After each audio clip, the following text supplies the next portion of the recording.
வணக்கம். நான் உங்ககிட்ட ஒரு கொஸ்டின் கேட்கலாமா? மாச சம்பளம் வந்த 10 நாள்லயே பணம் எங்க போச்சுன்னு யோசிச்சிருக்கீங்களா? சிலர் 20,000 சம்பாதிக்கிறாங்க, சிலர் 50,000 சம்பாதிக்கிறாங்க, சிலர் 1 லட்சம் கூட சம்பாதிக்கிறாங்க. ஆனா பலருக்கு மாத கடைசியில ஒரே ஒரு கேள்வி, பணம் எங்க போச்சு? பிரச்சனை சம்பாதிப்பதில் இல்லை, பிரச்சனை பணத்தை நிர்வகிக்க தெரியாததுதான். அதை தான் நம்ம பர்சனல் ஃபினான்ஸ்னு சொல்றோம். பர்சனல் ஃபினான்ஸ்னா என்னன்றதை பார்க்கலாம்.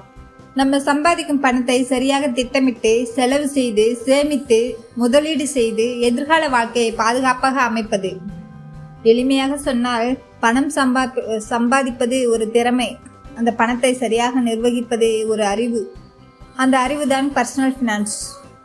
ஒரு ஸ்மால் ஸ்டோரி பார்க்கலாம்.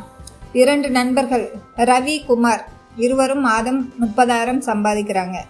ரவி சம்பளம் வந்த உடனே ஆன்லைன் ஷாப்பிங், ஹோட்டல், தேவையில்லாத செலவுகள், மாத கடைசியில் 0, சில நேரம் கடன். ஆனால் குமார் முதலில் தேவையான செலவு, பிறகு சேமிப்பு, கொஞ்சம் முதலீடு, அதற்கு பிறகு தான் மற்ற செலவுகள். 5 வருடங்கள் கழித்து இருவரின் சம்பளமும் ஒன்றுதான். ஆனால் ஒருவரிடம் சேமிப்பு, மற்றொருவரிடம் கடன். ஏன்? சம்பளம் காரணம் இல்லை, பர்சனல் ஃபினான்ஸ் தான் காரணம். பர்சனல் ஃபினான்ஸின் தூண்கள் 5 என்னென்னன்றதை பார்க்கலாம். இன்கம், உள்ளே வரும் பணம், சம்பளம், வியாபாரம், ஃப்ரீலான்ஸ், எதுவாக இருந்தாலும் அதுதான் இன்கம்.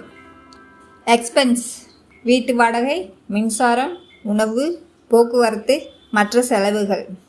3வது சொல்லப்போனால் சேவிங்ஸ், எல்லா பணத்தையும் செலவு செய்யாமல் எதிர்காலத்திற்காக ஒதுக்கி வைப்பது.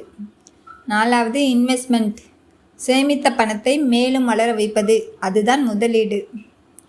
ஃபினான்சியல் பிளானிங், இன்று மட்டுமல்ல நாளை வாழ்க்கையும் நினைத்து திட்டமிடுவது.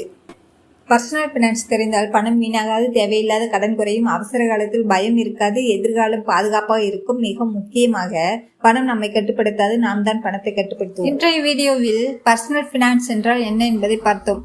அடுத்த வீடியோவில் ஒரு மனிதனின் வாழ்க்கையை மாற்றக்கூடிய மிக முக்கிய விஷயம், நீட் வெர்சஸ் வாண்ட், தேவை என்ன, ஆசை என்ன, இந்த இரண்டையும் எப்படி பிரித்து பார்க்க வேண்டும், அதை எளிமையாக பார்க்கலாம்.